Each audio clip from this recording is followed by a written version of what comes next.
राजधानी लखनऊ के UP press club में करनी सेना पंजीकृत द्वारा एक प्रेस वार्ता का आयोजन किया, जिनमें मुख्य रूप से प्रदेश अध्यक्ष आशीष सिंह राजा, प्रदेश संगठन महामंत्री वीर प्रताप सिंह, प्रदेश कार्यकारिणी अध्यक्ष अभिनव सिंह, महिला शक्ति से सौम्या मिश्रा एवं सविता सिंह उपस्थित रहे। इस प्रेस वार्ता के माध्यम से पदाधिकारियों ने करनी सेना के मुख्य उद्देश्य और सनातन धर्म पर हो रही राजनीति पर अपनी बात रखी।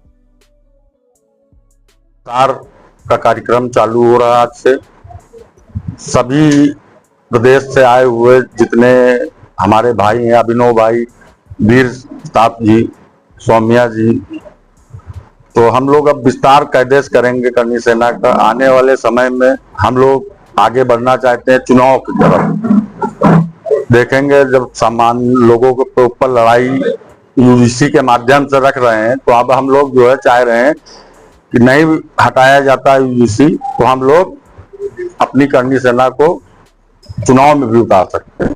अभी कितने लोग सम्मिलित हुए हैं?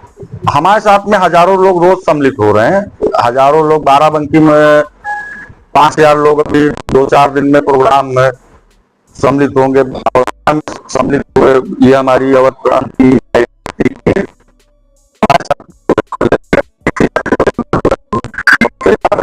कार्यकर्ता बस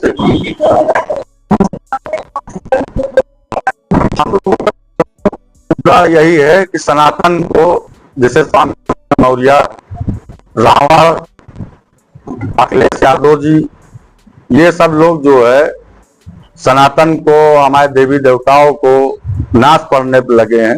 नाश मतलब आप समझ लीजिए रोज गाली देते हैं। अब वो बर्दाश्त नहीं किया जाएगा। कांग्रेस के राष्ट्रीय अध्यक्ष खड़गे जी कह रहे हैं कि आरएसएस और भाजपा साफ है, जहां मिले इनको वहीं मार दो। वो तो साफ है ही है।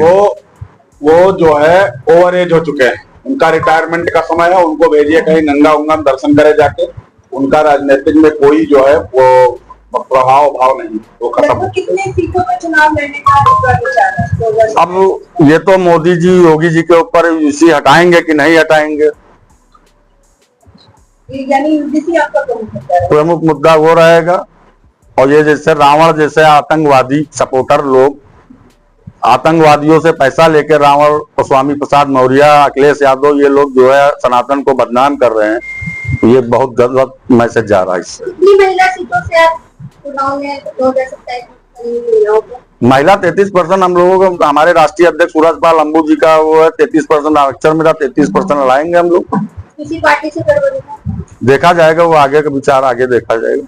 और प्रमुख मुद्दे कुछ आपके? प्रमुख युवाओं के लिए, रोजगार के लिए, वो तो सब योगी जी देख रहे हैं। अभी हम लोग जो है जहां तक है, अभी तो योगी जी देख रहे हैं, अच्छा काम कर रहे हैं।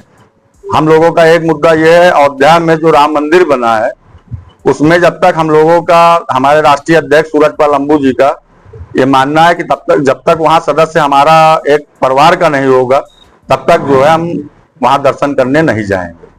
वो पढ़ लिया है सूरजपाल अंबू जी ने।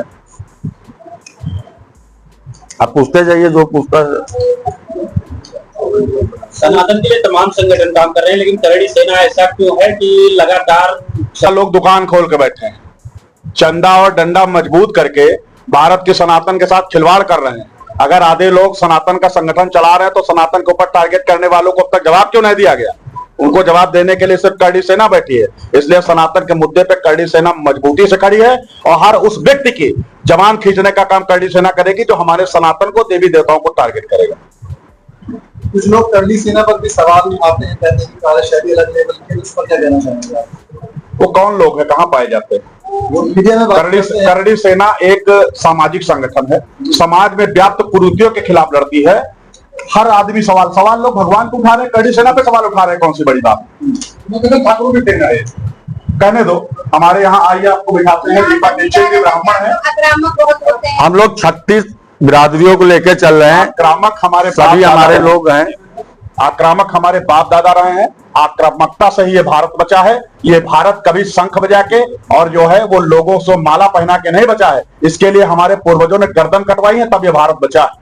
आक्रामकता होनी चाहिए। अगर हमारे धर्म के खिलाफ, हमारे राष्ट्र के खिलाफ, हमारे देवी देवताओं के खिलाफ आप बोलेंगे, तो आक्रामकता की जाएगी और आपकी गर्दन काटने का काम किया जाएगा। ये चाहे संवैधानिक हो चाहे असंवैधानिक हो। कोई संविधान नहीं कहता है कि आप हमारे धर्म को पानी पीकर गाली दें। अक्सर देखा जाता है कि सनातन धर्म को ही टारगेट किया जाता है, जवाब में कोई पॉलिटिकल पार्टी कोई पुख्ता बात नहीं देती है। अच्छा सवाल किया है पत्रकार। जो है उनके अंदर कुरान में आप विसंगतियां गिना के देखिए। ये हमारा सनातन धर्म है जो शांति प्रिय धर्म रहा है और भारत को जो है प्यार करने वाला धर्म रहा है। किसी और धर्म के बारे में बोल के देख लेंगे तो भारत छोड़ के भागना पड़ेगा। ये हमारी महानता है, ये हमारे पूर्वजों का आशीर्वाद है कि सनातन के लिए बोल के भी इस भारत में लोग राजनीति कर रहे हैं।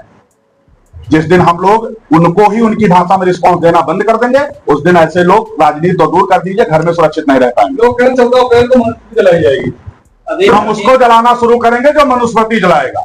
अगर किसी के अम्मा ने दूध पिलाया तो मनुस्मृति जला के देखेगा। करड़ी सेना डंडा झंडा के साथ खड़ी है, हम ऐसे इंसान को जला देंगे जो मनुस्मृति की तरफ आंख उठा के देखेगा। ये स्वाभाविक। सर अभी आपने बताया कि 2027 में मेरा अहम मुद्दा यूजीसी को लेकर के होगा, तो अहम मुद्दा यूजीसी को ही लेकर के हो, बाकी बहुत सारी समस्याएं भी हैं। नहीं, मुद्दे तमाम हैं। मुद्दे आप देख रहे हैं कि हमने सरकार बनाई थी सनातन संस्कृति की, सनातन धर्म की, केंद्र में और राज्य में। आज हम लोगों को क्या दिया जा रहा है? आप नियम लाना था आपको विद्यार्थियों के लिए, नियम आप विद्यार्थियों को बांटने के लिए ले आए, तो ये बिल्कुल बर्दाश्त नहीं किया जाएगा। हमको आपस में अभी तक हिंदू मुस्लिम के एजेंडे पर सरकार काम कर रही थी, अब जातियों के एजेंडे पर काम करने लगी, तो ये काम बंद करिए। सनातन की आत्मा है करड़ी सेना, और करड़ी सेना ने यदि सनातन के लिए काम करना बंद कर दिया तो लोगों की सरकार और लोगों की गद्दी चली जाएगी। आप देखिए हमारे लोगों पे, खास करके सनातन का काम करने वालों पे 10-10 मुकदमे लगाए जा रहे हैं। जब सरकार सनातन के मुकदमे लगा कौन रहा है? किससे फंडेड है अधिकारी जो आज सनातन को टारगेट कर रहे हैं? ये खेल अब नहीं होने दिया जाएगा। करड़ी सेना चैनल देश प्रतिदिन न्यूज़ को बेल आइकन दबाकर सब्सक्राइब, लाइक और शेयर जरूर करें।